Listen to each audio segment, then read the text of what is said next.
So, pursuing my Class A PGA professional certification, we are required to pass a player's ability test, which we have to shoot a certain score for 36 holes. Mine was 158, which makes sense. If you want to work in the industry, you should know enough and play well enough to be legit, right?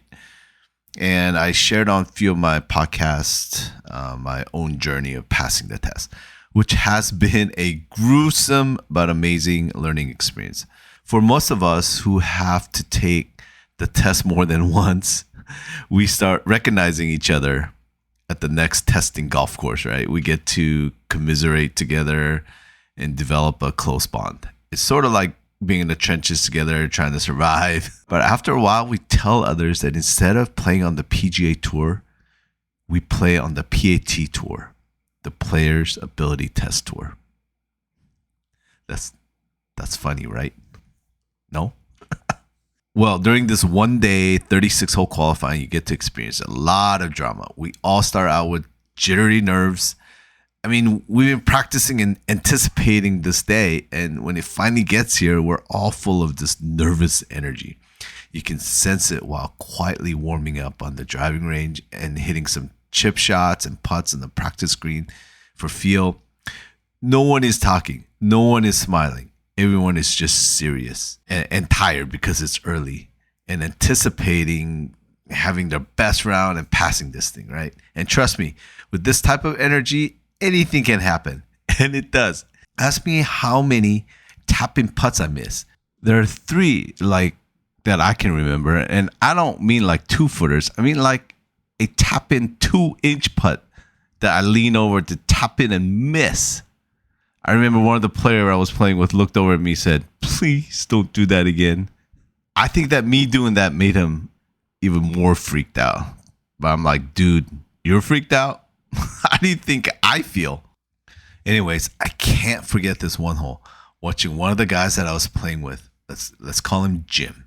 You can tell Jim has game. I mean, we all do in some way, because if we never broke 80, we wouldn't be out here. Anyway, he was a long hitter and had a great touch around the greens. And I would guess it was probably like a 4 or 5 handicap. On this par 4, like 390 yards with hazard on the left and hazard on the right, he made an errant shot off the tee. I mean, it wasn't that bad. It was like a pull draw. It started off left of the fairway and it rolled into the hazard area. We all went over there to look for his ball, but unfortunately we couldn't find it. So he went back to the tee box and re-teed the shot. Okay, so he's hitting 3. With this heavy pressure to somehow walk away with a maximum double bogey and possible bogey, he now push faded his drive to the right. But this time we found the ball. It was in the weird hazardous area surrounding by rocks, loose wood chips, and mostly dirt.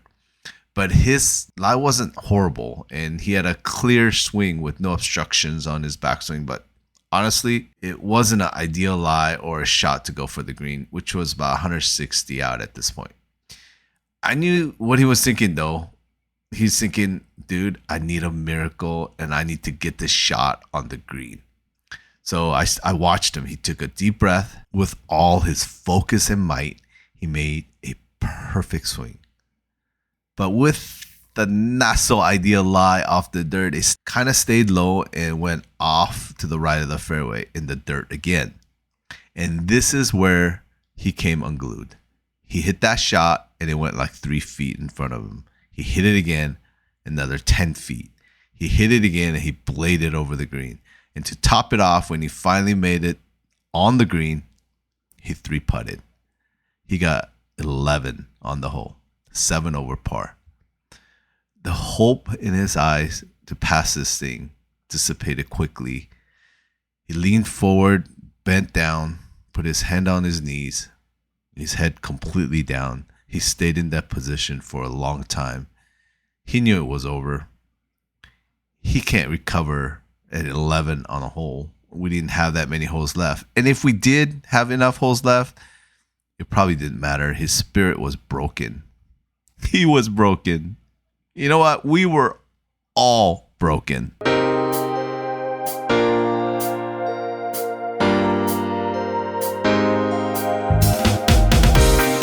Hey, this is Hanju Lee, and you're listening to Better Golf Academy, I'm here to share the best secrets of improving your game without boring you with mechanical swing tips. It's all about strategy and your mental game. So are you ready?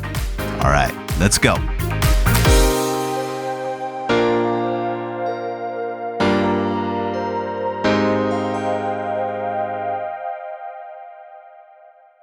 Hey everybody, welcome to the Better Golf Academy podcast. I am your host, Hanju Lee. Thank you all so much for listening. I hope you had an amazing week. We had an eventful Monday. We sponsored a golf tournament to promote a new line of golf brand called LMG USA.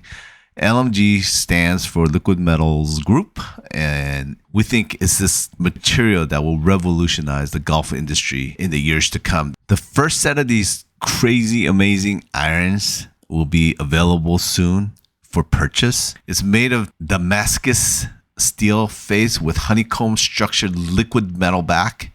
And why Damascus steel? Because it is known for its beauty. It's so uniquely looking, really pretty and artsy surface. It's also known for its responsiveness. Why liquid metal? Because it's known for its high strength and unique ability to transfer energy.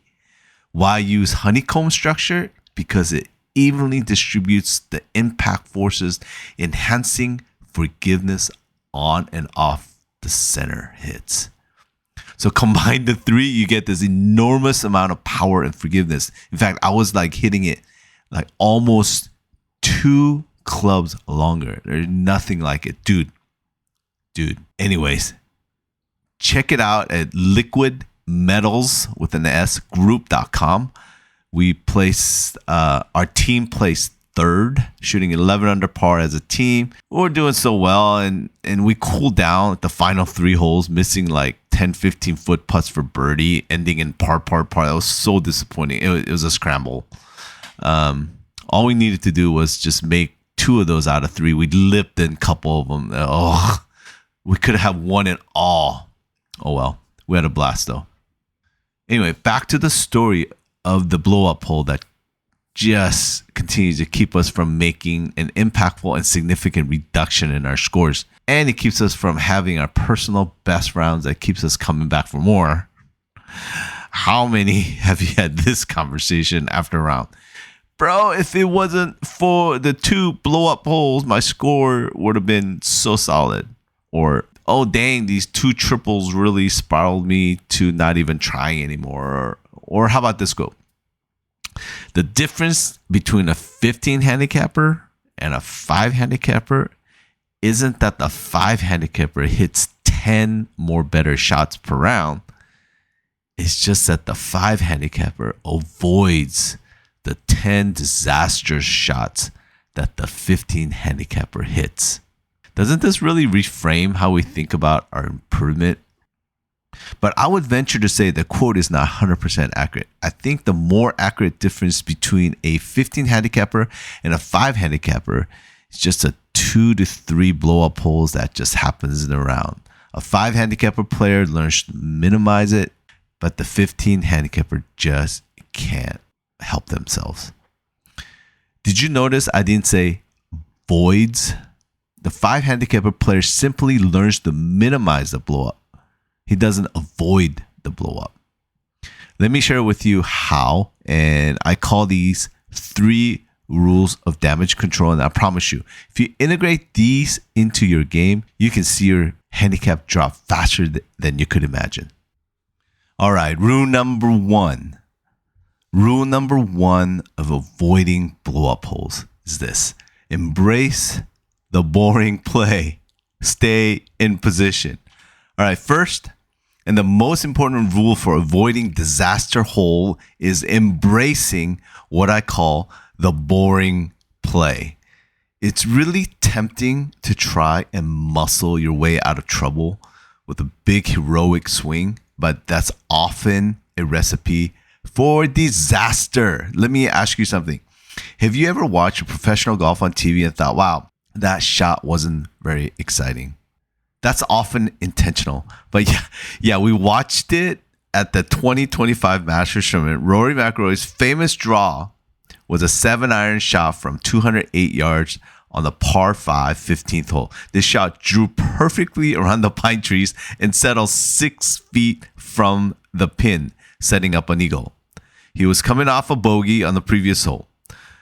So that's exciting, but that's Rory. So let's repack that, okay?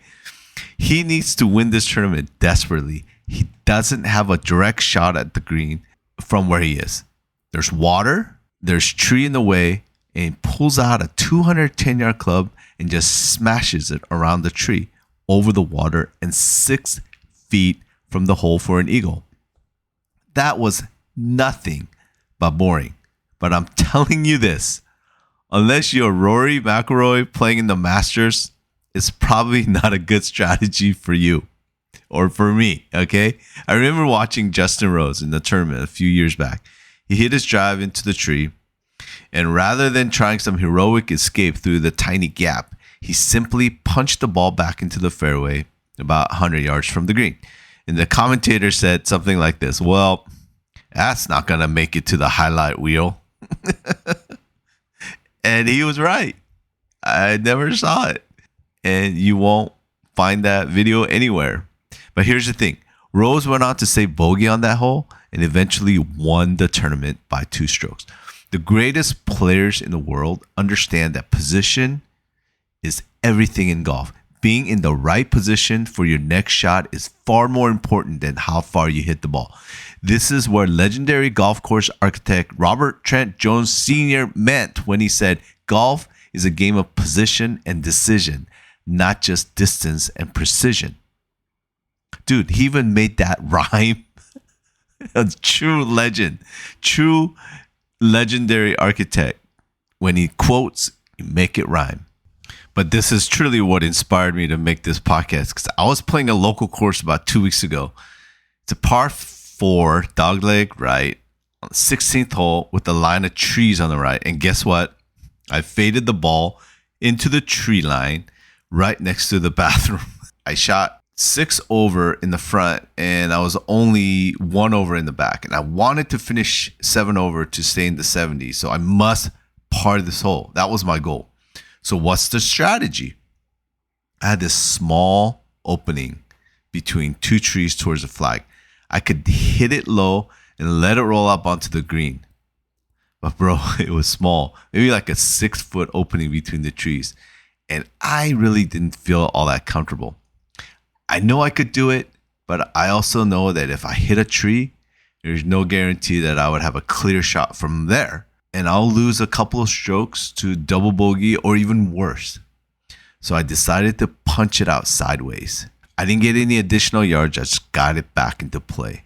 I hit a short wedge onto the green and I one putted for par. For high handicappers, embracing the boring play means prioritizing position over distance or heroics. When you are in trouble, your first priority should be getting back in position, usually back to the fairway or to a spot where you have a clear shot to the green. Let's go over rule number 2 on how to avoid blow-up holes is to know your go-to shot under pressure.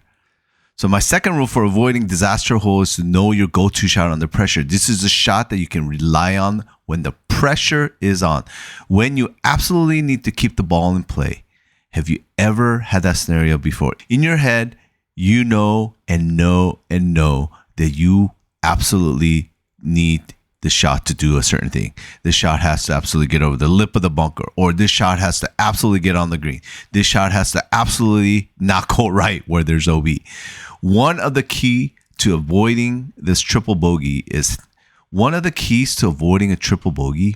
is having a reliable set of shots that you can turn to when things go to crap. Another legendary quote. Bobby Jones said this: the secret of golf is to turn 3 shots into 2. I like to add to that quote.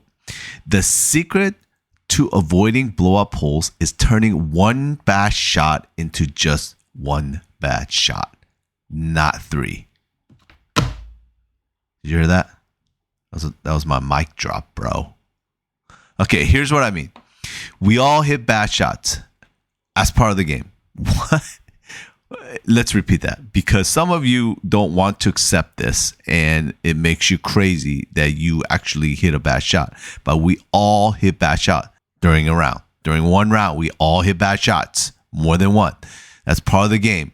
And by we all, I mean all golfers. Yes, even Rory, even those who do this for a living, they hit bad shots during each round. You've seen it.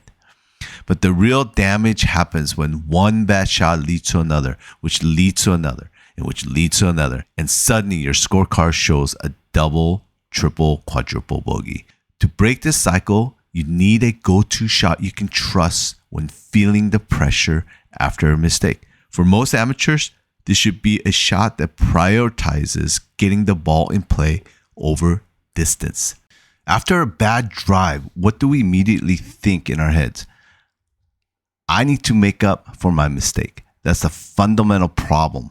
And that's the root of where and how our blowups happen. It's from our tiny brain scarcity thinking that we need to hurry and make up what we've lost. Dude, be patient. Make it up somewhere else. There are plenty of chances left. That's abundance mindset. Let's develop a simple rule right now for you. After any significant bad shot, the next shot will be your go-to shot, a shot you can trust. I will guarantee that within 3 rounds of implementing this strategy, your scores will drop by an average of 5 strokes. Not because you suddenly became a better ball striker, because you stopped compounding your errors. The sports psychologist, Dr. Gio Valiante, talks about this in his book, Fearless Golf. He describes what he called a chain of tension, where one mistake creates a physical tension leading to another mistake, creating more tension, and so on. Having a go-to shot helps break this chain because it gives you the confidence and reduces uncertainty in a pressure situation. Think about it. What is your most reliable club? What shot can you hit even when you're nervous or under pressure? That's your go-to shot, and you should turn to it immediately after a significant mistake to prevent the situation from snowballing. Okay, remember, in the words of great Sam Snead, forget your opponents, always play against par. And I'll add, when you've made a mistake, don't try to make it up all at once. Get back on track with your go-to shot. Okay, here's rule number 3 to avoid blow-up holes. It's to develop a post-mistake routine.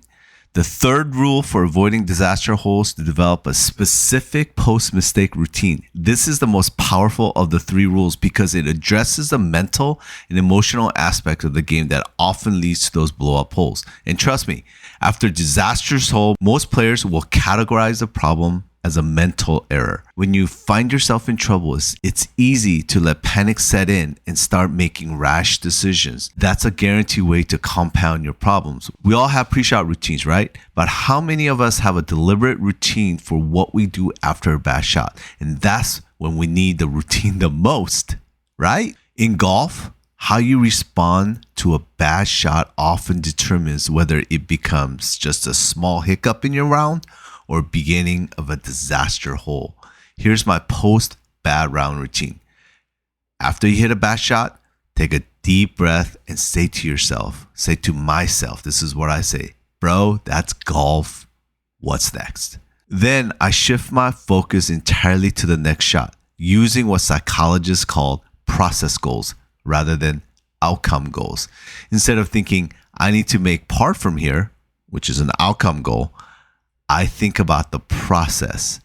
I need to get this ball back in play, then give myself a chance to get up and down.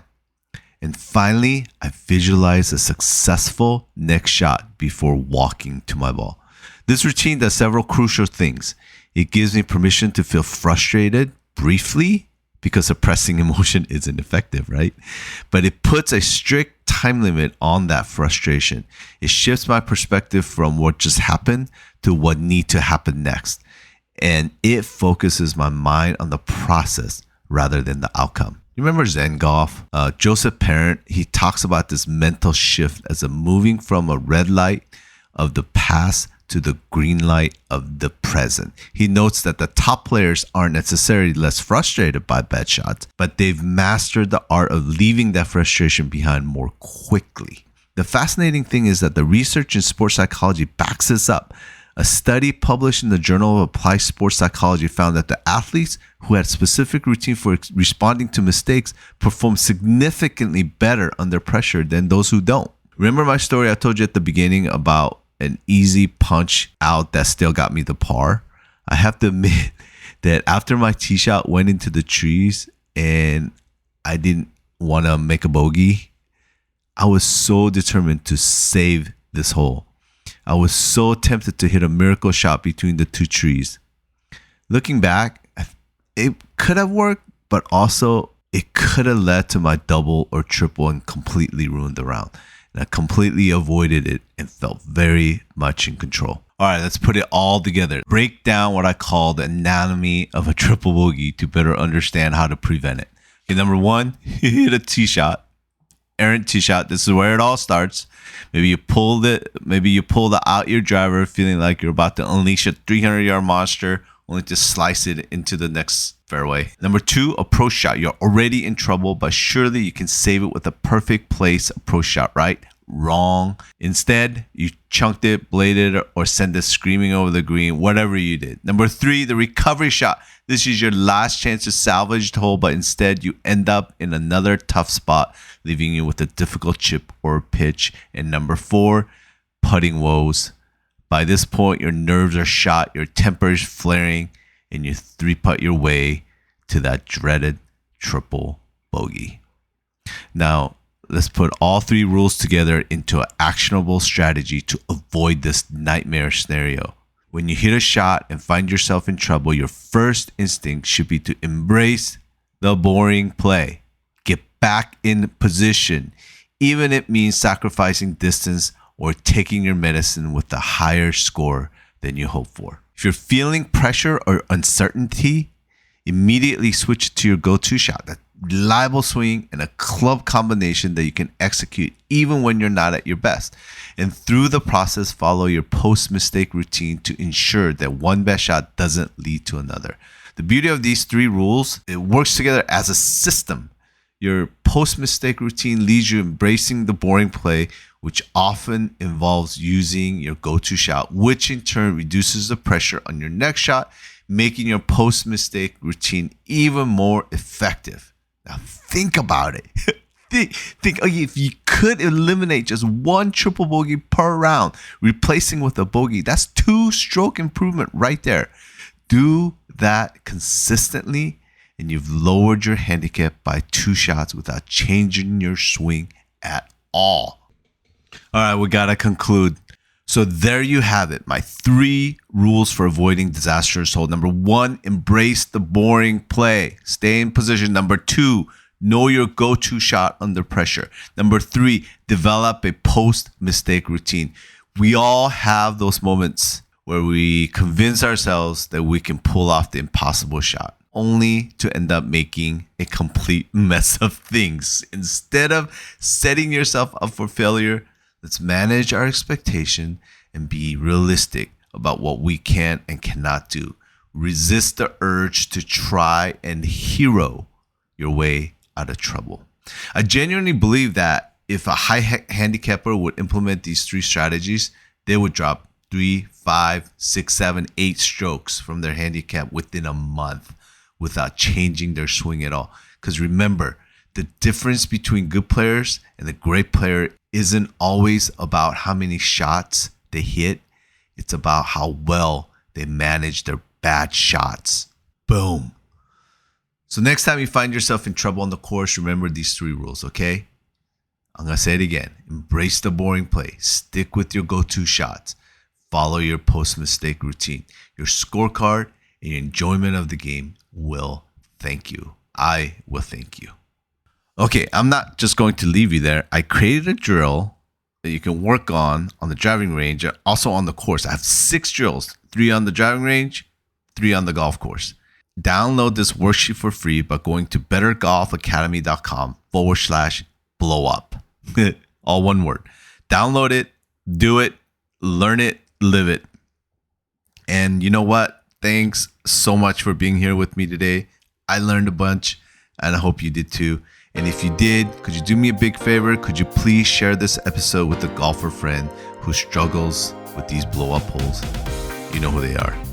Also, please leave me a review. I would love for you to subscribe. If you want to chat with me directly, go to bettergolfacademy.com/hello. Leave me a note and I promise to get back to you. Hey, let's keep building this awesome Better Golf Academy community together. In the meantime, thanks for listening to Better Golf Academy podcast. Thanks for listening to me. I appreciate you so much for being here. Be awesome and bye for now.